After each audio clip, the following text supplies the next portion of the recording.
Hi hello ನಮಸ್ಕಾರ. ನಾನು ನಿಮ್ಮ ಧ್ರುವ ಮುಂಡೋಡಿ. ನೀವು ನೋಡ್ತಿದ್ರೆ ನನ್ನ YouTube channel Mundodi vlogs. So friends, ಜಪಾನಲ್ಲಿ ಇವತ್ತು ನಂದು ಡೇ 9. ಸೊ ನಾವು ಇವಾಗ ಕ್ಯೋಟೋದಿಂದ ಸುಮಾರು 5 ಕಿಲೋಮೀಟ್ರ್ ದೂರ ಬಸ್ಸಲ್ಲಿ ಬಂದಿದ್ದೀವಿ. ಇಲ್ಲಿ ಕಿಯೋಮಿಜು ಟೆಂಪಲ್ ಅಂತೇಳಿ ಒಂದು ದೇವಸ್ಥಾನ ಇದೆಯಂತೆ. ಸೊ ಅದನ್ನು ನೋಡೋಣ ಅಂತ ಬಂದಿದ್ವಿ. ಬನ್ನಿ ನಮ್ಮ ಜೊತೆ ಈ ಲೊಕೇಶನ್ ಹೇಗಿದೆ ಅಂತ ಎಕ್ಸ್ಪ್ಲೋರ್ ಮಾಡೋಣ. ಆಲ್ರೆಡಿ ನೀವು ಅಬ್ಸರ್ವ್ ಮಾಡ್ಬೋದು ಇಲ್ಲಿ ಎಷ್ಟು ಚೆನ್ನಾಗಿ ಕಾಣ್ತಾ ಇದೆ ಬ್ಯಾಕ್ಗ್ರೌಂಡಲ್ಲಿ ಅಂಥೇಳಿ. ತುಂಬ ಹಳೆಯ ಕಾಲದ ಸ್ಟ್ರೀಟ್ ಇದ್ದಾಗೆ ಇದೆ. ಆಚೆ ಈಚೆ ಕಲ್ಲು ಬೇರೆ ಕಟ್ಟಿದ್ದಾರೆ. ಎಲ್ಲ ಹಳೆಯ ಬಿಲ್ಡಿಂಗ್ಸ್ ಎಲ್ಲ ಕಾಣ್ತಾ ಇದೆ ನಮಗೆ ಬ್ಯಾಕ್ಗ್ರೌಂಡಲ್ಲಿ. ನಮ್ಮ ದೇವಸ್ಥಾನಗಳಿಗೆ ಹೋಗುವಲ್ಲಿ ಇರುವಂಥ ಅಂಗಡಿಗಳಾಗಿ ಸುಮಾರು ಅಂಗಡಿಗಳಿವೆ. ಬೇರೆ ಬೇರೆ ಖಾದ್ಯಗಳನ್ನು ಸೇಲ್ ಮಾಡುವಂಥವ್ರು. ಇಲ್ಲೆಲ್ಲ ಫ್ರೂಟ್ಸ್ ಶಾಪ್. ಸ್ಟ್ರಾಬೆರಿ ಇಲ್ಲಿ ಭಾಳ ಫೇಮಸ್. ತುಂಬ ಫ್ರೆಶ್ ಆಗಿರೋ ಸ್ಟ್ರಾಬೆರಿ ಸಿಗ್ತದೆ. ಮತ್ತು ಐಸ್ ಕ್ರೀಮ್ಸ್ ಮತ್ತು ಮಿಲ್ಕ್ ಶೇಕ್ಸ್.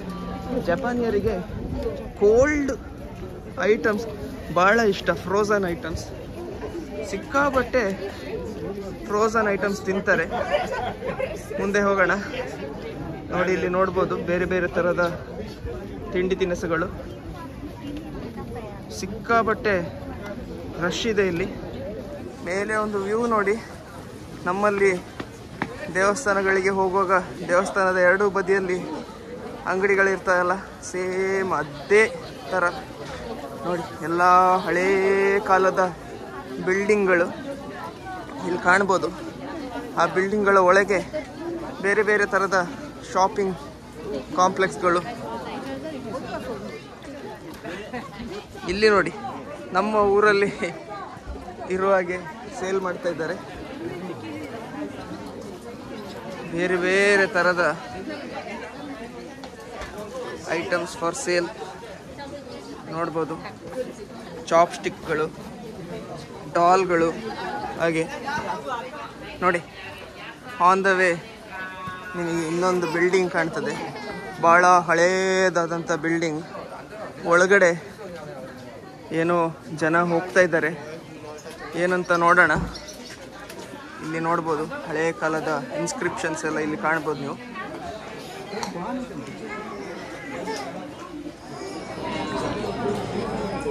ಇವಾಗ 100% ನಮ್ಮ ಊರಲ್ಲಿ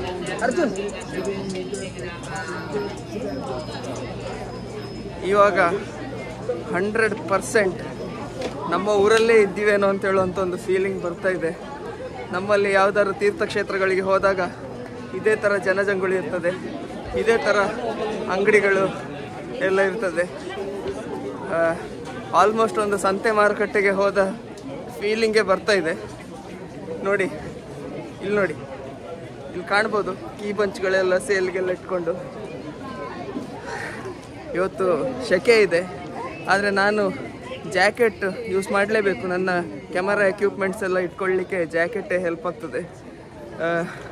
ಬನ್ನಿ, ಈಗ ಆಲ್ಮೋಸ್ಟ್ ಟೆಂಪಲ್ ಇದೆ ಎದುರುಗಡೆನೇ ಇದ್ದೀವಿ. ನೋಡಿ, ಬ್ಯಾಕ್ಗ್ರೌಂಡಲ್ಲಿ ನಿಮಗೆ ಒಂದು ಬಿಲ್ಡಿಂಗ್ ಕಾಣ್ತಾ ಇರ್ಬೋದು. ಈಗ ನಿಮಗೆ ಇನ್ನೊಂದು ಆ್ಯಂಗಲಿಂದ ತೋರಿಸ್ತೀನಿ. ಆ್ಯಸ್ ಯೂಶ್ವಲ್ ಜಪಾನಲ್ಲಿ ದೇವಸ್ಥಾನಗಳಿಗೆ ಎಂಟ್ರ್ ಆಗಲಿಕ್ಕೆ ನಾವು ಟಿಕೆಟ್ ತಗೊಳ್ಬೇಕು ಅಂತ ಕಾಣುತ್ತೆ. ನೋಡೋಣ. ಟೂರಿಸ್ಟ್ ಇನ್ಫಾರ್ಮೇಷನ್ ಸೆಂಟರ್ಗೆ ಹೋಗಬೇಕು. ಇಲ್ಲಿ ಒಂದೇ ಜಾಗದಲ್ಲಿ ಸುಮಾರು ಟೆಂಪಲ್ಗಳಿದ್ದಾಗೆ ಕಾಣಿಸ್ತಾ ಇದೆ. ಅಲ್ಲಿ ಒಂದು ಟೆಂಪಲ್, ಇಲ್ಲಿ ಒಂದು ಟೆಂಪಲ್. ನಾವು ಇಲ್ಲಿಂದ ಹತ್ಕೊಂಡು ಹೋಗಬೇಕು. ಆ್ಯಸ್ ಯೂಶ್ವಲ್ ಟೆಂಪಲ್ ಇದೆ ಎದುರು. ದ್ವಾರಪಾಲಕರು ಇಲ್ಲಿ ಸಿಂಹವನ್ನು ದ್ವಾರಪಾಲಕರಾಗಿ ನಿಲ್ಲಿಸಿದ್ದಾರೆ. ಬನ್ನಿ ಮೇಲೆ ಹೋಗೋಣ. ಭಾಳ ದೊಡ್ಡದಾದ ದೀಪಸ್ತಂಭ. ಈ ಆರ್ಕಿಟೆಕ್ಚರ್ ನೋಡಿ, ನೋಡಲಿಕ್ಕೆ ಎಷ್ಟು ಖುಷಿ ಆಗ್ತದೆ ಅಂತ ಹೇಳಿದರೆ ಭಾಳ ಖುಷಿ ಆಗ್ತದೆ. ಇನ್ನು ಈ ಕಮಾನಿನ ಕೆಳಗೆ ಇಲ್ಲಿ ಮರದ ವಿಗ್ರಹಗಳು ನೋಡಿ ಕಾಣ್ತಾ ಇರ್ಬೋದು. ದೊಡ್ಡದಾದಂಥ ಮರದ ವಿಗ್ರಹ. ಅದು ಸರಿಯಾಗಿ ತೋರಿಸ್ಲಿಕ್ಕೆ ಆಗ್ತಾ ಇಲ್ಲ ನನಗೆ. ಅಲ್ಲಿ ಮೆಶ್ ಟೈಪ್ ಎಲ್ಲ ಮಾಡಿದ್ದಾರೆ ನೋಡಿ, ಅಬ್ಸರ್ವ್ ಮಾಡಿ. ದೊಡ್ಡದಾದ ಮರದ ವಿಗ್ರಹ, ಅದರ ಕಾಲು ಇಲ್ಲಿ ಕಾಣ್ತಾ ಇರ್ಬೋದು. ಇನ್ನು ಮುಂದೆ ಹೋಗೋಣ. ನೋಡಿ ಟೆಂಪಲ್ ಹೇಗೆ ಕಾಣ್ತಾ ಇದೆ ಅಂತೇಳಿ. ಟೆಂಪಲಿನ ಎದುರು ಎಷ್ಟು ದೊಡ್ಡದಾದ ಒಂದು ಕಲ್ಲಿನ ಶಾಸನ, ದೊಡ್ಡ ಬಂಡೆ ಕಲ್ಲಿನ ಮೇಲೆ ಅದನ್ನು ಕೆತ್ತಿದ್ದಾರೆ ಅಂತೇಳಿ ಅನ್ನಿಸ್ತಾ ಇದೆ. ಕೆಳಗಡೆ ಇನ್ನಷ್ಟು ಬಂಡೆ ಕಲ್ಲುಗಳನ್ನು ಹಾಕಿ ಪ್ಲ್ಯಾಟ್ಫಾರ್ಮ್ ಮಾಡಿದ್ದಾರೆ. ಇಲ್ಲಿ ಜಪಾನಿ ಹುಡುಗಿಯರ ಟ್ರೆಡಿಷ್ನಲ್ ಡ್ರೆಸ್ ನೋಡ್ಬೋದು ನೀವು. ಆಮೇಲೆ ಇಲ್ಲಿ ನೋಡಿ, ಇಲ್ಲಿ ಇನ್ನೊಂದು ಕಲ್ಲಿನ ಶಾಸನ ಟೈಪ್ ಕಾಣ್ತಾ ಇದೆ. ಬಟ್ ಇದರ ಸಿಗ್ನಿಫಿಕೆನ್ಸ್ ಏನಂತ ಹೇಳುವಂಥದ್ದು ಗೊತ್ತಿಲ್ಲ. ಅದರಲ್ಲಿ ಒಂದು ತೂತು ಬೇರೆ ಇದೆ, ಅದನ್ನು ಒಂದು ಬಂಡೆ ಕಲ್ಲಿನ ಮೇಲೆ ನಿಲ್ಲಿಸಿದ್ದಾರೆ. ಈ ಟೆಂಪಲ್ಗಳ ಗುಂಪು ಅಂತಲೇ ಹೇಳ್ತೇನೆ ನಾನು. ಇದು ನಾವು ಇಷ್ಟು ದಿವಸ ವಿಸಿಟ್ ಮಾಡಿದ್ದಕ್ಕಿಂತ ತುಂಬ ವಿಭಿನ್ನವಾಗಿದೆ. ಯಾಕೆಂತ ಹೇಳಿದರೆ, ಒಂದು ದೊಡ್ಡ ಬೆಟ್ಟವನ್ನೇ ಲ್ಯಾಂಡ್ಸ್ಕೇಪಿಂಗ್ ಮಾಡಿ ಒಂದೊಂದು ದಿಬ್ಬದ ಮೇಲೆ ಒಂದೊಂದು ಟೆಂಪಲ್ಗಳನ್ನು ಕಟ್ಟಿದ್ದಾರೆ. ಭಾಳ ಚೆನ್ನಾಗಿದೆ. ಬನ್ನಿ ಮುಂದೆ ಹೋಗೋಣ. ನೀವು ಇಲ್ಲಿ ನೋಡಿ, ನೀವು ಎಷ್ಟು ದೊಡ್ಡ ದೊಡ್ಡ ಕಲ್ಲುಗಳನ್ನು ಯೂಸ್ ಮಾಡಿ ಈ ಪ್ಲ್ಯಾಟ್ಫಾರ್ಮನ್ನು ಕ್ರಿಯೇಟ್ ಮಾಡಿದ್ದಾರೆ ಅಂತ ಹೇಳುವಂಥದ್ದು. ನೋಡಿ, ಇಲ್ಲಿ ಒಂದು ಟೆಂಪಲ್ ಕಾಣ್ತದ, ಮತ್ತು ಇಲ್ಲಿ ನನ್ನ ಬ್ಯಾಕ್ಗ್ರೌಂಡಲ್ಲಿ ಒಂದು ಮಂಟಪ ಕಾಣ್ತಾ ಇದೆಯಾ ನಿಮಗೆ. ಆಮೇಲೆ ನೋಡಿ, ನಾವು ಈ ಕಮಾನಿನ ಮುಖಾಂತರ ಒಳಗೆ ಎಂಟ್ರ್ ಆದಂಥದ್ದು. ಓಕೆ, ಸೊ ಈ ಮಂಟಪದಲ್ಲಿ ಗಂಟೆ ಕಾಣ್ಬೋದು ನೀವು, ದೊಡ್ಡದಾದಂಥ ಗಂಟೆ. ಆ ಗಂಟೆಯನ್ನು ಹೊಡಿಲಿಕ್ಕೆ ದೊಡ್ಡ ಮರದ ದಿಮ್ಮಿ. ನಾನು ಕಳೆದ ವಿಡಿಯೋಗಳಲ್ಲಿ ಕೂಡ ನಿಮಗೆ ಅದನ್ನು ತೋರಿಸಿದ್ದೆ. ನಾವು ಇನ್ನು ಮುಂದೆ ಹೋಗೋಣ, ಅಲ್ಲಿ ಹೇಗಿದೆ ಅಂತ ನೋಡುವ. ಇವತ್ತು ಸೆಕೆ ಜಾಸ್ತಿ ಇದೆ, ಪ್ಲಸ್ ಈ ಟೆಂಪಲನ್ನು ಬೆಟ್ಟದ ಮೇಲೆ ಕಟ್ಟಿ ನಾವು ಮೇಲೆ ಹತ್ಕೊಂಡು ಬರೋಗ ಉಸಿರು ನಿಂತು ಹೋದಾಗ ಆಗ್ತದೆ. ಆದರೂ ಇಷ್ಟು ದೂರ ಬಂದ ಮೇಲೆ ಇದನ್ನೆಲ್ಲ ನೋಡಲೇಬೇಕಲ್ವ. ಬನ್ನಿ ಹೋಗೋಣ. ನೋಡಿ, ನಾನು ಹೇಳಿದಂಥ ಮಂಟಪ, ಅದರ ಅಡಿಯಲ್ಲಿ ದೊಡ್ಡದಾದಂಥ ಗಂಟೆ ಕಾಣ್ಬೋದು. ಆ ಗಂಟೆಯ ಮೇಲೆ ಕೂಡ ಜಾಪನೀಸಲ್ಲಿ ಏನೋ ಬರೆದಿದ್ದಾರೆ. ಹಿಂದುಗಡೆ ಕೆಳಗಡೆ ನಿಮಗೆ ಕಾಣ್ಬೋದು, ಹಿಂದಿನ ಸೈಡಿಂದ ಮರದ ದಿಮ್ಮಿ ಇದೆ, ಹೊಡೆಯುವಂಥದ್ದು, ಗಂಟೆ ಹೊಡೆಯುವಂಥ ದಿಮ್ಮಿ, ದೊಡ್ಡದಾದ ದಿಮ್ಮಿ. ಈ ಥರ ಇದನ್ನು ಮಾಡಿದ್ದಾರೆ. ಇಲ್ಲಿ ಏನೋ ಒಂದು ಸಣ್ಣ ಒಂದು ಸ್ಟ್ರಕ್ಚರ್ ಇದೆ, ತುಳಸಿ ಕಟ್ಟೆಯಾಗೆ ಕಾಣ್ತಾ ಇದೆ ನೋಡಲಿಕ್ಕೆ. ಮತ್ತು ಈಚೆ ಬಂದಾಗೆ ನೋಡಿ, ಎಲ್ಲ ದೇವಸ್ಥಾನದಲ್ಲಿರುವ ಹಾಗೆ ಕೈ ತೊಳಿಲಿಕ್ಕೆ ಇರುವಂಥ ವ್ಯವಸ್ಥೆ. ಈ ನೀರನ್ನು ಕುಡಿಲಿಕ್ಕೆ ಆಗೋದಿಲ್ಲಂತೆ. ಆಮೇಲೆ ಇಲ್ಲಿ ಒಂದು ದೇವರ ವಿಗ್ರಹ ಕಾಣ್ಬೋದು ನೀವು. ಓ ದೇವರೇ, ಕೆಳಗಡೆ ನೋಡಿದರೆ ಇನ್ನಷ್ಟು ಸಣ್ಣ ಸಣ್ಣ ದೇವಸ್ಥಾನಗಳು, ದೇವರ ಗುಡಿಗಳು ನೋಡ್ಬೋದು. ಝೂಮ್ ಮಾಡ್ತಿದ್ದೇನೆ ನಾನು. ಇನ್ನು ಇಲ್ಲಿ ಜನರು ತಮ್ಮ ತಮ್ಮ ಪ್ರಾರ್ಥನೆಯನ್ನು ಬರೆದು ನೇತಾಕಿದ್ದಾರೆ. ಇಲ್ಲಿ ನನ್ನೊಟ್ಟಿಗೊಟ್ಟು. ಇನ್ನು ಇಲ್ಲಿ ಈ ದೇವಸ್ಥಾನ ಹೀಗಿದೆ.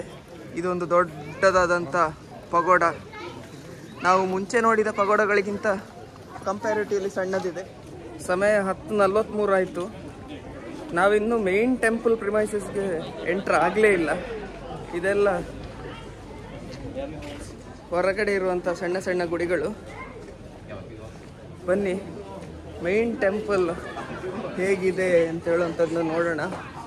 ದೂರದಲ್ಲಿ ಮತ್ತಷ್ಟು ದೇವಸ್ಥಾನಗಳ ಮಾಲೆಗಳೇ ಕಾಣ್ತಾ ಇದೆ ನನಗೆ. ಹೋಗೋಣ ಅಲ್ಲಿ. ನನಗೆ ಇಲ್ಲಿನ ದೇವಸ್ಥಾನಗಳನ್ನು ನೋಡಿದರೆ ಏನು ಹೇಳಬೇಕು ಅಂತಲೇ ಗೊತ್ತಾಗ್ತಾ ಇಲ್ಲ. ಒಂದು ದೇವಸ್ಥಾನ ಕಾಂಪ್ಲೆಕ್ಸಿಗೆ ಹೋದರೆ ಯಾವುದು ಮೇನ್ ದೇವಸ್ಥಾನ, ಯಾವುದು ಅದಕ್ಕೆ ಸೇರಿದಂಥ ಪರಿವಾರ ದೇವರುಗಳು ಏನು ಅಂತಲೇ ಗೊತ್ತಾಗೋದಿಲ್ಲ. ಎಷ್ಟು ದೇವಸ್ಥಾನಗಳು ಅಂತ ಹೇಳಿದರೆ ಆಶ್ಚರ್ಯ ಕಾಣ್ತಾ ಇದೆ. ಮತ್ತೆ ಇಲ್ಲಿ ಒಂದು ಮಂಟಪ, ಇದರ ವಿನ್ಯಾಸ ನೋಡಿ ಎಷ್ಟು ಚೆನ್ನಾಗಿದೆ ಅಂತೇಳಿ. ನಾನು ನಿಮಗೆ ಝೂಮ್ ಔಟ್ ಮಾಡಿ ತೋರಿಸ್ತೇನೆ. ಹಾಂ, ಈಗ ನೋಡಿ ಎಷ್ಟು ಚೆನ್ನಾಗಿದೆ ಅಂತ ಹೇಳುವಂಥದ್ದು. ಇನ್ನು ಈಚೆ ಮತ್ತೆ ಮರದ ದೇವಸ್ಥಾನ. ಇದೊಂದು ವ್ಯೂ ನೋಡಿ ನೀವು. ಅಲ್ಲಿಂದ ಹಾಗೆ ಈಚೆ ಬಂದರೆ ಇಲ್ಲಿನ ವಿನ್ಯಾಸವೇ ಬೇರೆ. ಕಂಪ್ಲೀಟ್ ಮರದಲ್ಲಿ ಮಾಡಿದ್ದಾರೆ. ನನಗೆ ಇಲ್ಲಿ ಒಂದು ತೂಗು ದೀಪ ಕಾಣ್ತಾ ಇದೆ. ಡ್ರ್ಯಾಗನ್ ಬಾಯಿಂದ ನೀರು ಬರುವಂಥದ್ದು ನೋಡಿ. ಇದೊಂದು ಥರದ ತೂಗು ದೀಪ ನೋಡಿ ಹೇಗಿದೆ ಅಂತೇಳಿ. ಈ ದೀಪಗಳನ್ನು ನೋಡಿ, ಎಂಥ ಒಂದು ವಿನ್ಯಾಸ, ಹೇಗೆ ಕಾಣ್ತಾ ಇದೆ ಅಂತೇಳಿ. ಕೆಳಗಡೆ ಜಾಪನೀಸಲ್ಲಿ ಏನೋ ಇನ್ಸ್ಕ್ರಿಪ್ಷನ್ ಬರೆದಿದ್ದಾರೆ. ಇನ್ನು ಬ್ಯಾಕ್ ಗ್ರೌಂಡ್ ನೋಡಿದರೆ ದೊಡ್ಡ ಬೆಟ್ಟ, ಕಾಡು. ಮತ್ತೆ ನಾನು ಝೂಮ್ ಮಾಡಿದರೆ ದೂರದಲ್ಲಿ ಇನ್ನೊಂದು ಪಗೋಡ. ನನಗೆ ಆಶ್ಚರ್ಯ ಆಗ್ತಾ ಇದೆ, ಜಪಾನಲ್ಲಿ ಎಷ್ಟು ಈ ಥರದ ಶ್ರೈನ್ಸು, ದೇವಸ್ಥಾನಗಳು, ಪಗೋಡಗಳು ಇದೆ ಅಂತೇಳಿ ನೆನೆಸ್ಕೊಳ್ಳಿಕ್ಕೆ ಸಾಧ್ಯ ಇಲ್ಲ. ಈ ಒಂದು ಆ್ಯಂಗಲ್ ನೋಡಿ ಹೇಗಿದೆ ಅಂತೇಳಿ.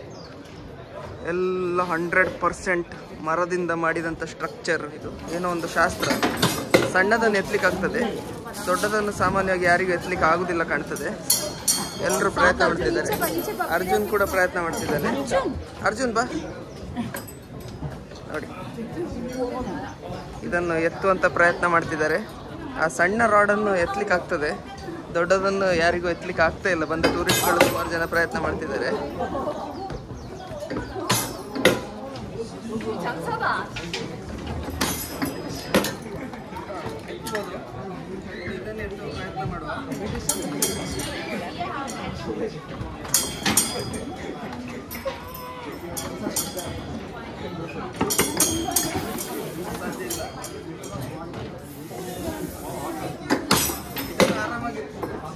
ಆ ರಾಡನ್ನು ಒಬ್ಬ ಅಲ್ಲ 3 ಜನ ಸೇರಿದ್ರು ಎತ್ತಲಿಕ್ಕೆ ಆಗಲಿಲ್ಲ.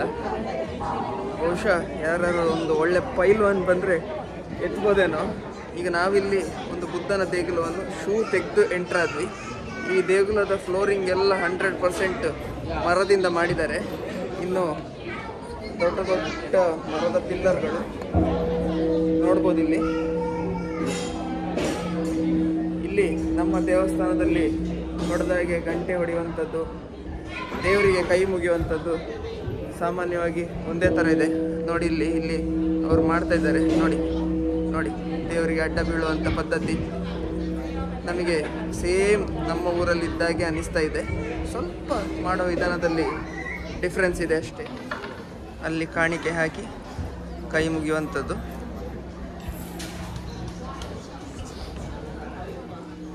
ಇಲ್ಲಿ ನೋಡಿ ಎಂಥ ಒಂದು ಚೆನ್ನಾಗಿರುವಂಥ ಒಂದು ತೂಗುದೀಪ. ಒಳಗಡೆ ದೇವರು ಝೂಮ್ ಮಾಡ್ತಾನೆ ನೋಡಿ. ಅಲ್ಲಿ ದೇವರ ವಿಗ್ರಹ ಕಾಣ್ತಾ ಇರ್ಬೋದು ನಿಮಗೆ.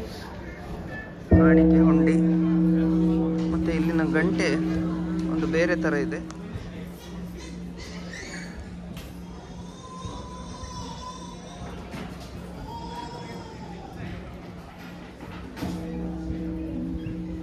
ನೋಡಿ ಈ ರೀತಿ ಇಲ್ಲಿ ಗಂಟೆ ಹೊಡೆಯುವಂಥದ್ದು, ಇಲ್ಲಿ ಧೂಪ ಉರಿಸುವಂಥದ್ದು. ಮತ್ತು ಇದೊಂದು ಹಗ್ಗದ ಥರ ಏನೋ ನೇತಾಕಿದ್ದಾರೆ ಇಲ್ಲಿ. ನನಗೆ ಈ ಧೂಪದ ಸುವಾಸನೆ ಕೇಳುವಾಗ ನಮ್ಮ ಊರಲ್ಲಿ ಯಾವುದೋ ದೇವಸ್ಥಾನದಲ್ಲಿದ್ದಂಥ ಫೀಲಿಂಗ್ ಬರ್ತಾ ಇದೆ. ಇಲ್ಲಿ ನೋಡಿ ಟಿಕೆಟ್ ಕೌಂಟರ್, ನಮ್ಮಲ್ಲಿರುವ ಹಾಗೆ ಟಿಕೆಟ್ ಕೌಂಟರ್ ಪ್ಲಸ್ ಸೊವೆನಿಯರ್ ಶಾಪ್ ಕೂಡ ಹೌದು.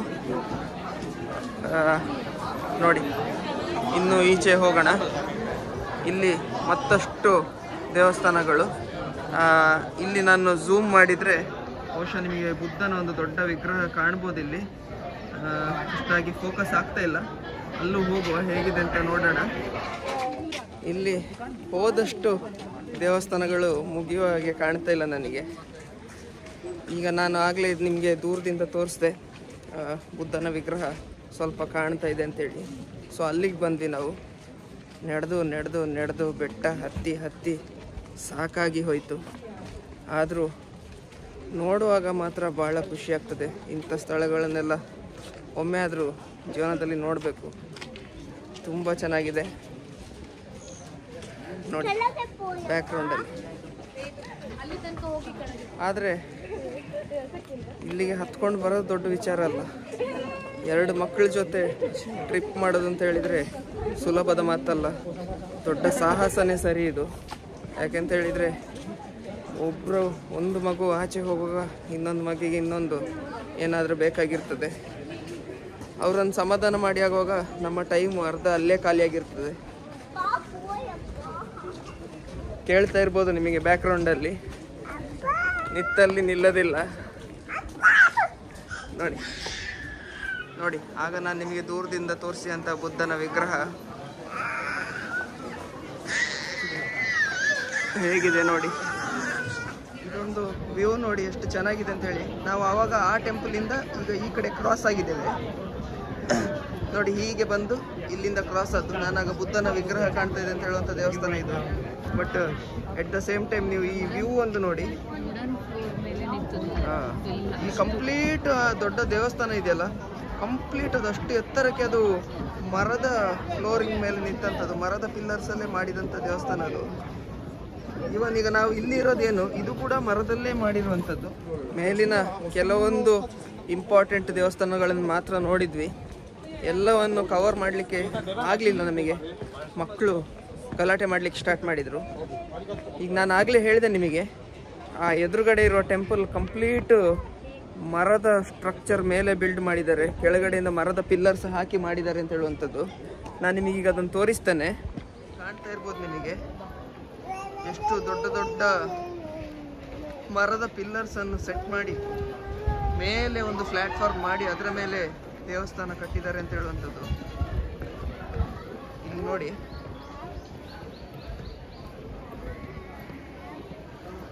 ನೋಡಿ ಇದು ಇನ್ನೂ ಕೆಳಗಡೆಯಿಂದ ಇದೆ. ಹೀಗೆ ನೋಡಿ ಎಷ್ಟು ಮರ ಮತ್ತು ಎಷ್ಟು ದೊಡ್ಡ ಪ್ಲ್ಯಾಟ್ಫಾರ್ಮ್ ಮಾಡಿ ಅದರ ಮೇಲೆ ಅಷ್ಟು ದೊಡ್ಡ ಒಂದು ದೇವಸ್ಥಾನವನ್ನು ಕಟ್ಟಿದ್ದಾರೆ ಅಂತ ಹೇಳಿದರೆ ಆಶ್ಚರ್ಯ ಆಗ್ತದೆ. ಇನ್ನು ಬೆಟ್ಟದ ಮೇಲೆ ನಾವು ಆಗ ಹೋದ ದೇವಸ್ಥಾನ ಇಲ್ಲಿ ಈಚೆ ಸೈಡ್ ಆಗ್ತದೆ. ಬನ್ನಿ ಮುಂದೆ ಹೋಗೋಣ. ಅಲ್ಲಿ ಏನೋ ಒಂದು ಮೇಲೆಯಿಂದ ನೀರು ಕೆಳಗೆ ಒಂದು ಕೊಳಕ್ಕೆ ಬಿದ್ದಾಗೆ ಕಾಣ್ತಾ ಇದೆ, ಅದನ್ನು ನೋಡುವ. ನೀರು ಬರ್ತಾ ಇದೆ, ಅದರ ಮೇಲೆ ಒಂದು ಸಣ್ಣ ಒಂದು ಶ್ರೈನ್ ಥರ ಏನೋ ಮಾಡಿದ್ದಾರೆ. ಸೊ ಜನ ಕ್ಯೂ ಅಲ್ಲಿ ಬಂದು ಆ ನೀರನ್ನು ಹೀಗೆ ತಗೊಂಡು ಕೆಲವರು ಅದನ್ನು ಕುಡಿತಾನೂ ಇದ್ದಾರೆ. ಬಹುಶಃ ಇದು ತೀರ್ಥ ಇದ್ದಾಗೆ ಇರಬೇಕು. ಜಾಪನೀಸ್ ಟ್ರೆಡಿಷ್ನಲ್ ಸ್ಟೈಲಲ್ಲಿ ತಿನ್ನುವಂಥದ್ದು ಹೀಗೆ ಕಾಣ್ಬೋದು ನೀವು. ಜಪಾನಿ ಪುರುಷರು ಮತ್ತು ಮಹಿಳೆಯರು ನೋಡ್ಬೋದು ನೀವು. ಹೆಂಗೊಟ್ಟು ಮಗ ಚಂದೋಟ. ಜಪಾನಲ್ಲಿ ಈ ಗ್ರೀನ್ ಟೀ ಐಸ್ ಕ್ರೀಮ್ ಭಾಳ ಫೇಮಸ್. ಈ ಗ್ರೀನ್ ಟೀ ಐಸ್ ಕ್ರೀಮ್ ಇದು ಫ್ಲೇವರ್ ಸ್ವಲ್ಪ ವಿಭಿನ್ನ ಆಗಿರ್ತದೆ, ಸ್ವಲ್ಪ ಟೀ ಹುಡಿಯ ಕಹಿ ಥರ ಇರ್ತದೆ, ಬಟ್ ತುಂಬ ಚೆನ್ನಾಗಿರ್ತದೆ ತಿನ್ನಲಿಕ್ಕೆ. ಹಾಗೆ ಇಲ್ಲಿ ಫ್ಯಾಮಿಲಿ ಮಾರ್ಟ್ ಅಂತ ಒಂದು ಶಾಪಿಂಗ್ ಕಾಂಪ್ಲೆಕ್ಸ್ ಇದೆ. ಇಲ್ಲಿಂದ ಮಕ್ಕಳಿಗೆ ಬೇಕಾದ ಹಾಲು ತಿಂಡಿ ಎಲ್ಲ ತಗೊಳ್ಳೋಣ ಅಂತ ಬಂದುಬಿಟ್ವಿ ನಾವು. ನಾರ್ಮಲ್ ನಮ್ಮ ಊರಲ್ಲಿರುವಂಥ ಶಾಪಿಂಗ್ ಕಾಂಪ್ಲೆಕ್ಸ್ಗಳಾಗಿ ನೋಡಿ. ಇಲ್ಲಿ ಜಪಾನಿದು ಕಾಸ್ಮೆಟಿಕ್ಸ್ ಎಲ್ಲ ನೋಡ್ಬೋದು ನೀವು. ಬೇರೆ ಬೇರೆ ಥರದ ಕಾಸ್ಮೆಟಿಕ್ಸ್ ಮಕ್ಕಳಿಗಾಗುವಂಥದ್ದು. ಇನ್ನು ಕೆಳಗಡೆ ನೋಡ್ಬೋದು ಇಲ್ಲಿ. ಇನ್ನು ಸ್ಟೇಷ್ನರಿ ಐಟಮ್ಸು,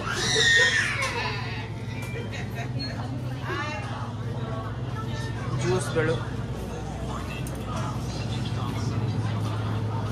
ಬೇರೆ ಬೇರೆ ಥರದ ಮಾಂಸ, ಇನ್ನು ಪ್ಯಾಕ್ಡ್ ಫುಡ್ಡು. ಇದು ರೆಡಿಮೇಡ್ ಫುಡ್, ಇದು ನಾವು ಬಿಸಿ ಮಾಡಿ ತಿನ್ನುವಂಥದ್ದು. ನೂಡಲ್ಸು, ವೆಜಿಟೇಬಲ್ ಡಿಶಸ್ಸು, ಬೇರೆ ಬೇರೆ ಥರದ ಸ್ಮೂದೀಸ್, ಜ್ಯೂಸ್, ಜಾಮ್, ತಿಂಡಿ ತಿನಿಸುಗಳು ನೋಡ್ಬೋದು ಇಲ್ಲಿ. ನಮ್ಮಲ್ಲಿ ಲೇಸ್ ಇದ್ದಾಗಿ ಇಲ್ಲಿನ ಪೊಟ್ಯಾಟೊ ಚಿಪ್ಸ್ಗಳು, ಚೀತೋಸ್ ಇಲ್ಲಿ ನೋಡ್ಬೋದು. ಬೇರೆ ಬೇರೆ ಥರದ ತಿಂಡಿ, ಪುಡ್ಡಿಂಗ್ಗಳು. ಇವತ್ತು ಮಧ್ಯಾಹ್ನ ಊಟ ನಾವು ಮೆಕ್ಡಾನಲ್ಸಲ್ಲಿ ಮಾಡುವಂಥ ಡಿಸೈಡ್ ಮಾಡಿದ್ವಿ. ಇಂಡಿಯಾದಲ್ಲಿ ಮೆಕ್ಡಾನಲ್ಸ್ಗೆ ಹೋಗಿರ್ತೀರಿ ನೀವು.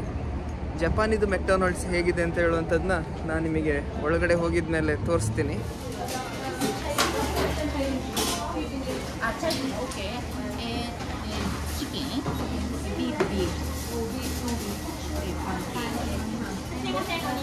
ಸೇಮ್ ಇಂಡಿಯಾದಲ್ಲೂ ಇದೇ ಸೆಟಪ್. ಕಿಯೋಸ್ಕ್ ಮೆಷಿನಿಂದ ನಾವು ಆರ್ಡರ್ ಮಾಡ್ಬೋದು ಬೇಕಿದ್ರೆ. ಇಲ್ಲಾಂದರೆ ಇಲ್ಲಿ ಡೈರೆಕ್ಟಾಗಿ ಬಂದು ಕೂಡ ಆರ್ಡರ್ ಮಾಡ್ಬೋದು. ಇಂಡಿಯಾದ ಮೆಕ್ಡೊನಾಲ್ಡ್ಸಲ್ಲಿ ನಮಗೆ ಯೂಶ್ವಲಿ ಕಿಚನ್ ನೋಡ್ಲಿಕ್ಕೆ ಸಿಗೋದಿಲ್ಲ. ಬೇರೆ ಇಲ್ಲಿ ನೀವು ನೋಡ್ಬೋದು ಬ್ಯಾಕ್ಗ್ರೌಂಡಲ್ಲಿ ನಿಮಗೆ ಫುಲ್ ಕಿಚನ್ ಇದು ಸೆಟಪ್ ನೋಡಲಿಕ್ಕೆ ಕಾಣ್ತದೆ. What is it Arjun? You think it's a car? Arjun ಭಾಳ ಖುಷಿಯಾಗಿದ್ದಾನೆ. ಅವನಿಗೆ ಒಂದು ಕಾರ್ ಗಿಫ್ಟ್ ಆಗಿ ಬಂದಿದೆ. ಸಲಾಡು, ಅದಕ್ಕೆ ಸಾಸ್ ಕೊಟ್ಟಿದ್ದಾರೆ. ಆಮೇಲೆ ಬರ್ಗರ್ ಅರ್ಜುನ್ ಎಂಜಾಯ್ ಮಾಡ್ಕೊಂಡು ತಿಂತಾ ಇದ್ದಾನೆ. ಸ್ಪೈಸಿ ಚಿಕನ್ ಬರ್ಗರ್ ಆರ್ಡರ್ ಮಾಡಿದ್ವಿ. ಇಷ್ಟು ದಿವಸ ಖಾರ ತಿಂದೆ ಈಗ ಖಾರ ತಿನ್ನುವಾಗ ಎಲ್ಲ ಕಡೆ ನೀರು ಹರಿತಾ ಇದೆ. ಜಪಾನಿನ ಕ್ಯೋಟೋದಲ್ಲಿ ಬಸ್ ಜರ್ನಿಯ ಒಂದು ದೃಶ್ಯ ಇದು. Local city bus. ಈಗ ನಾವು ಕಿನ್ಕಾವುಜಿ ಟೆಂಪಲ್ ಅಂತ ಹೇಳುವಂಥ ಒಂದು ದೇವಸ್ಥಾನಕ್ಕೆ ಹೋಗ್ತಾ ಇದ್ದೀವಿ. ಸುಮಾರು ಅರ್ಧ ಕಿಲೋಮೀಟರ್ ನಡಿಬೇಕಾಗ್ತದೆ. ನಾವಿವಾಗ ಯಾವುದೋ ಒಂದು ರೆಸಿಡೆನ್ಷಿಯಲ್ ಏರಿಯಾದಲ್ಲಿ ನಡ್ಕೊಂಡು ಹೋಗ್ತಾ ಇದ್ದೇವೆ. ಎಲ್ಲ ಸೈಡಲ್ಲಿ ಜಾಪನೀಸ್ ಅವರ ಮನೆಗಳನ್ನ ನೀವು ನೋಡ್ಬೋದು. ಇಲ್ಲೆಲ್ಲ ಮಾಡರ್ನ್ ಆರ್ಕಿಟೆಕ್ಚರ್ ಮತ್ತು ಹಳೆ ಇವರ ಜಾಪನೀಸ್ ಆರ್ಕಿಟೆಕ್ಚರ್ನ ಫ್ಯೂಷನ್ ಮಾಡಿ ಮನೆ ಕಟ್ಟಿರುವಂಥದ್ದು. ಈ ಟೆಂಪಲ್ ಪ್ರಿಮೈಸಸ್ಸಲ್ಲಿ ಏನೇನಿದೆ ಅಂತ ಹೇಳುವಂಥದ್ದನ್ನ ಈ ಥರ ಬೋರ್ಡ್ ಮಾಡಿ ಹಾಕಿದ್ದಾರೆ. ನಾವು ಬರೀ ಇಮೇಜಸ್ ನೋಡಿ ಗೆಸ್ ಮಾಡ್ಕೊಳ್ಬೇಕಷ್ಟೇ. ಎಲ್ಲ ಜಾಪನೀಸಲ್ಲಿ ಬರೆದಿದ್ದಾರೆ. ಹಾಗೆ ಮುಂದೆ ಹೋಗೋಣ. ಟೆಂಪಲ್ ಇದು ಎಂಟ್ರೆನ್ಸ್ ನೋಡ್ಬೋದು ನೀವು, ಹೇಗೆ ಮರದಲ್ಲಿ ಮಾಡಿದ್ದಾರೆ ಅಂತ ಹೇಳುವಂಥದ್ದು. ಬನ್ನಿ ಒಳಗಡೆ ಹೋಗೋಣ. ಇಲ್ಲಿ ಟ್ರೈಪಾಡಲ್ಲಿ ಅಥವಾ ಸೆಲ್ಫಿ ಸ್ಟಿಕ್ಕಲ್ಲಿ ವಿಡಿಯೋ ಮಾಡೋದು ನಿಷಿದ್ಧ. ಸೊ ತುಂಬ ಕಷ್ಟ ಆಗ್ತಾಯಿದೆ ನನಗೆ ಮಾಡಲಿಕ್ಕೆ. ಬಟ್ ಇದು ನೋಡಿ, ಇದು ಎಂಟ್ರೆನ್ಸ್ ಟಿಕೆಟ್. ಇಲ್ಲಿ ನೋಡ್ಬೋದು. ಮುಂದೆ ಏನಿದೆ ಅಂತ ಹೇಳುವಂಥದ್ದನ್ನ ಸಾಧ್ಯ ಆದಷ್ಟು ತೋರಿಸೋ ಪ್ರಯತ್ನ ಮಾಡ್ತೇನೆ. ಅಲ್ಲಿ ದೂರದಲ್ಲಿ ನೋಡ್ಬೋದು ನೀವು, ಗೋಲ್ಡನ್ ಕಲರ್ ಇದು ಟೆಂಪಲ್ ಇದೆ. ನೋಡ್ಬೋದು ನೀವು ಹೇಗೆ ಕಾಣ್ತಾ ಇದೆ ಅಂತೇಳಿ. ಲೇಕ್ ಇದು ಬ್ಯಾಕ್ಗ್ರೌಂಡಲ್ಲಿ ಗೋಲ್ಡನ್ ಕಲರ್ ಇದು ಟೆಂಪಲ್ ನೋಡಿ ಹೇಗೆ ಕಾಣ್ತಾ ಇದೆ ಅಂತ ಹೇಳುವಂಥದ್ದು. ತುಂಬ ಚೆನ್ನಾಗಿದೆ ವ್ಯೂ. ಇಲ್ಲಿ ಫೋಟೋ ತೆಗಿಲಿಕ್ಕೆ ಜನ ಕಾಯ್ತಾ ಇದ್ದಾರೆ. ಜಾಸ್ತಿ ನನಗೆ ಸ್ಲಾಟ್ ಸಿಗ್ತಾ ಇಲ್ಲ. ಇದೊಂದು ಆ್ಯಂಗ್ಲಲ್ಲಿ ನಾನು ನಿಮಗೆ ತೋರಿಸ್ತೇನೆ ನೋಡಿ ಹೇಗೆ ಇದೆ ಈ ಸರೌಂಡಿಂಗ್ ಅಂತ ಹೇಳುವಂಥದ್ದು. Very beautiful. ನೋಡ್ಬೋದು ಇಲ್ಲಿನ ನೇಚರ್ ಸೂಪರ್ ಆಗಿದೆ. ಎಲ್ಲರೂ ಫೋಟೋ ತೆಗೆದ್ರಲ್ಲಿ ಬ್ಯುಸಿ.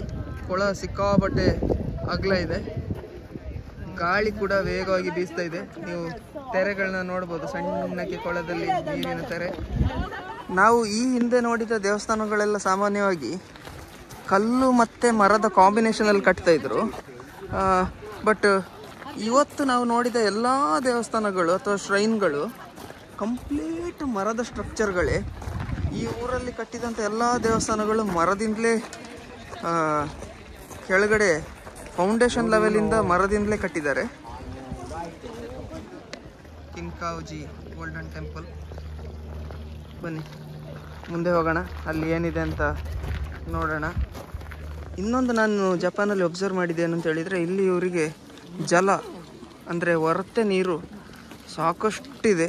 ಎಲ್ಲಿ ಹೋದರೆ ಕೂಡ ನಿಮಗೆ ಒರತೆ ನೀರು ಮತ್ತು ನೀರಿನ ಕಣಿಗಳು ಎಲ್ಲಿ ಹೋದರೂ ಕಾಣ್ತದೆ. ಇಲ್ಲೆಲ್ಲ ನೋಡ್ಬೋದು.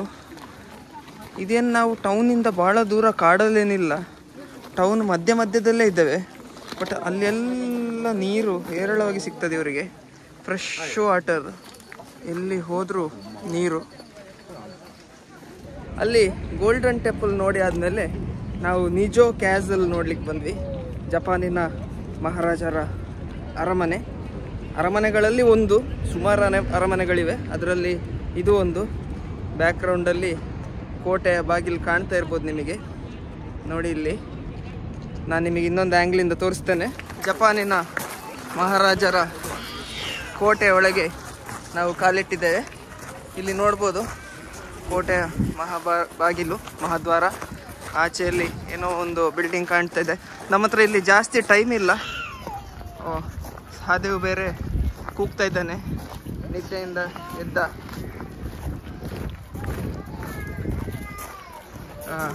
ಈಗ ಆಲ್ರೆಡಿ ಲೇಟಾಗಿದೆ. 4 ಗಂಟೆ ಒಳಗೆ ನಾವು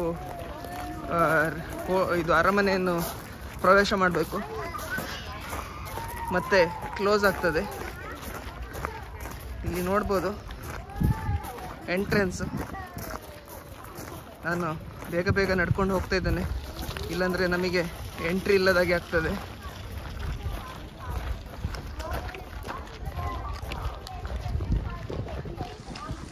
ನೋಡಿ, ಕೋಟೆಯ ಒಳಗಿನ ಒಂದು ದ್ವಾರ ಅರಮನೆಗೆ ಹೋಗುವಂಥದ್ದು. ಒಳಗೆ ಹೋಗ್ತಾ ಇದ್ದೇವೆ. ಬಹುಶಃ ಇದೇ ಪ್ಯಾಲೇಸ್ ಇರ್ಬೋದು.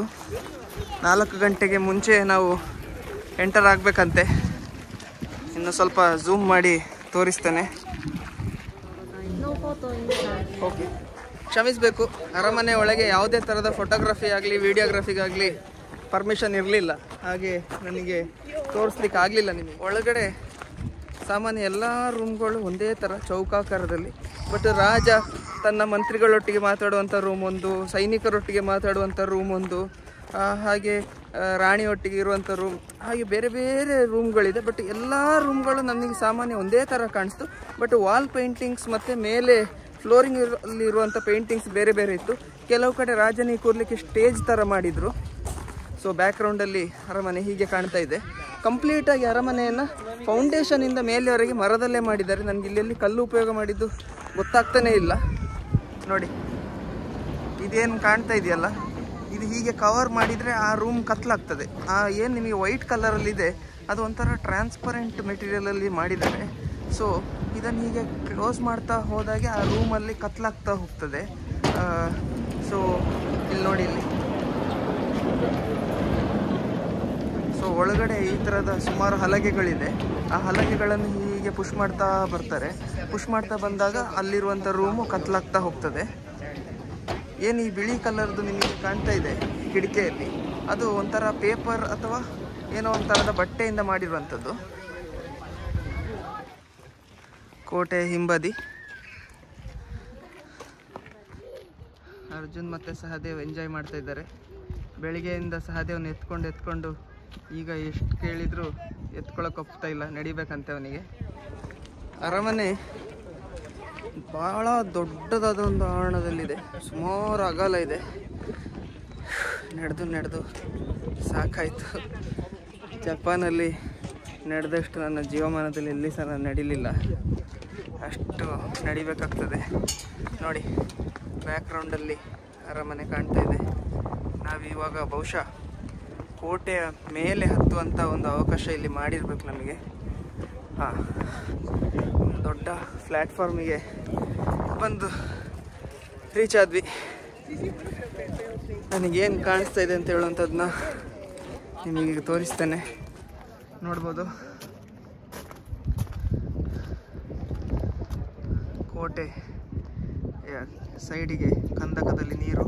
ಜಪಾನಿಗೆ ಟ್ರಿಪ್ ಮಾಡಲಿಕ್ಕೆ ಬರೋರು, ಎಸ್ಪೆಷಲಿ ಏಜ್ಡ್ ಪೀಪಲ್ ಮತ್ತು ಹೆಲ್ತ್ ಇಶ್ಯೂಸ್ ಇರೋರು, ದಯವಿಟ್ಟು ನೀವು ಯಾವುದಾದ್ರೂ ಟೂರ್ ಏಜೆನ್ಸಿ ಮುಖಾಂತರ ಬನ್ನಿ.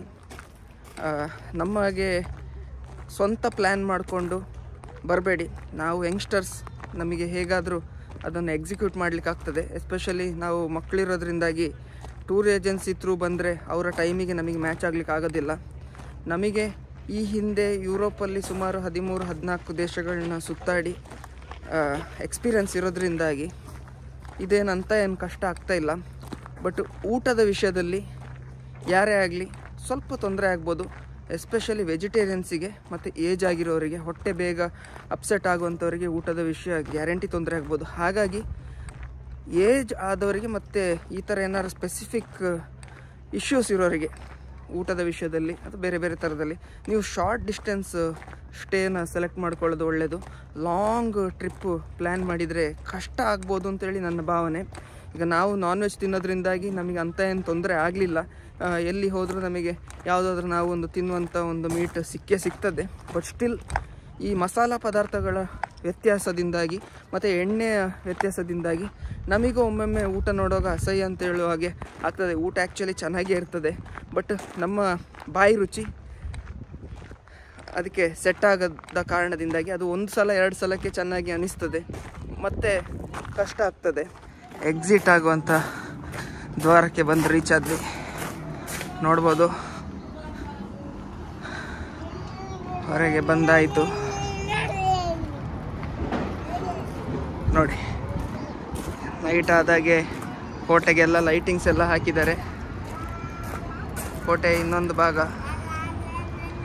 ಆಚೆ ನೋಡಿದರೆ ದೊಡ್ಡದಾದ ಟೌನ್, ಹೈವೇ, ದೊಡ್ಡ ದೊಡ್ಡ ಬಿಲ್ಡಿಂಗ್ಸ್. ಬಟ್ ಏನೇ ಮಾಡರ್ನ್ ಬಿಲ್ಡಿಂಗ್ಸ್ ಹೇಗೆ ಇರಲಿ, ಹಳೆ ಕಾಲದ ಈ ಕೋಟೆ ಕೊತ್ತಲಗಳನ್ನು ನೋಡುವಾಗ ಆಗುವಂಥ ಒಂದು ಖುಷಿ ಯಾವುದನ್ನು ನೋಡಿದರೂ ಆಗಲಿಕ್ಕಿಲ್ಲ. ಕ್ಯೋಟೋ ಟೌನಲ್ಲಿ ರೋಡ್ ಕ್ರಾಸ್ ಮಾಡ್ತಿರುವಾಗ ಒಂದು ದೃಶ್ಯ ನೋಡಿ ಹೇಗಿದೆ ಅಂತೇಳಿ. ಎಲ್ಲ ವೆಹಿಕಲ್ಸ್ ಕಾಯ್ತಾ ಇದ್ದಾರೆ. ನಮಗೆ ಇಲ್ಲಿ ಗ್ರೀನ್ ಮಾರ್ಕ್ ಬಂದಿದೆ, ಅಲ್ಲಿ ಮೇಲೆ ಕಾಣ್ಬೋದು. ಸೊ ನಾವು ಈಗ ಆರಾಮಾಗಿ ರೋಡ್ ಕ್ರಾಸ್ ಮಾಡ್ಬೋದು, ಏನು ಟೆನ್ಷನ್ ಇಲ್ಲ. ಎಲ್ಲರೂ ನಿಲ್ತಾರೆ, ಯಾರು ಕೂಡ ಅರ್ಜೆಂಟ್ ಮಾಡಿ ದಾಟಿ ಹೋಗುವಂಥ ಪ್ರಮೇಯವೇ ಇಲ್ಲ.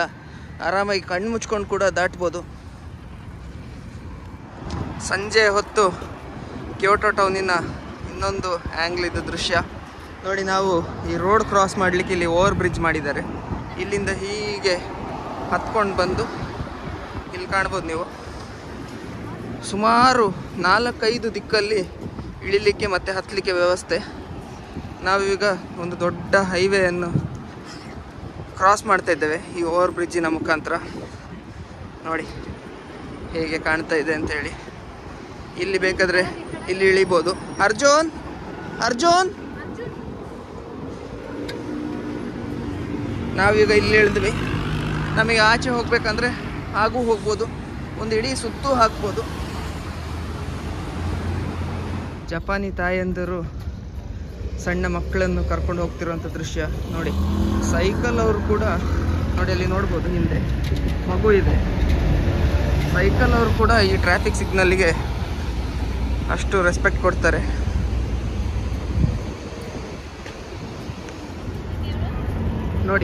ನೋಡಿ ಮಕ್ಕಳನ್ನು ಹೇಗೆ ಕರ್ಕೊಂಡು ಹೋಗ್ತಿದ್ದಾರೆ ಅಂತೇಳಿ. ಸೊ ನಾವಿವಾಗ ಕ್ಯೋಟೋದ ಶಿಂಕಾನ್ಸೆನ್ ಬುಲೆಟ್ ಟ್ರೈನ್ ಇರುವಂಥ ಸ್ಟೇಷನಲ್ಲಿದ್ದೇವೆ. ಇಲ್ಲಿಂದ ನಾವು ಹಿಮೇಜಿ ಅಂತ ಹೇಳುವಂಥ ಪ್ಲೇಸಿಗೆ ಹೋಗ್ತಿದ್ದೇವೆ. ಹಿಮೇಜಿಯಲ್ಲಿ ನಾಳೆ ಒಂದು ಕ್ಯಾಸಲ್ ನೋಡಿ ಅಲ್ಲಿಂದ ಹಿರೋಶಿಮಾಗೆ ಹೋಗ್ತಿದ್ದೇವೆ. ಹಿರೋಶಿಮಾ ನಿಮಗೆಲ್ರಿಗೂ ಗೊತ್ತು, ನಮ್ಮ ಟ್ರೈನ್ ಬ್ಯಾಕ್ಗ್ರೌಂಡಲ್ಲಿ ಬರ್ತಾ ಇದೆ.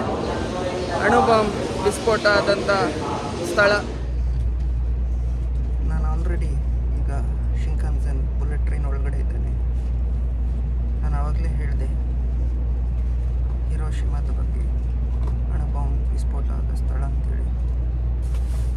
ನಿಜವಾಗಿ ಅದು ರಾಂಗ್ ರೀಸನಿಗೋಸ್ಕರ ಟೂರಿಸ್ಟ್ ಡೆಸ್ಟಿನೇಷನ್. ಅಣು ಬಾಂಬ್ ವಿಸ್ಫೋಟ ಆಗಿದೆ ಅಂತ ಹೇಳುವಂಥ ಕಾರಣಕ್ಕೆ ನಾವು ಅದನ್ನು ನೋಡಲಿಕ್ಕೆ ಹೋಗ್ತಿದ್ದೇವೆ ಅಂತ ಹೇಳೋದು ಬೇಜಾರಿನ ಸಂಗತಿ. ಅದರ ಬದಲಾಗಿ ಯಾವುದೋ ಒಂದು ರೀಸನಿಗೆ ಫೇಮಸ್ ಆಗಿದೆ ಖುಷಿ ಆಗ್ತಾಯಿತ್ತು. ಹಿಸ್ಟ್ರಿಯನ್ನು ಯಾರಿಗೂ ಚೇಂಜ್ ಮಾಡಲಿಕ್ಕಾಗೋದಿಲ್ಲ. ಆಗುವಂಥದ್ದು ಹಾಗೆ ಆಗಿದೆ. ನಾಳೆ ಅಲ್ಲಿ ಒಂದು ಅಣು ಬಾಂಬ್ ವಿಸ್ಫೋಟ ಆದ ಸ್ಥಳದಲ್ಲಿ ಒಂದು ಮೆಮೋರಿಯಲ್ ಇದೆ.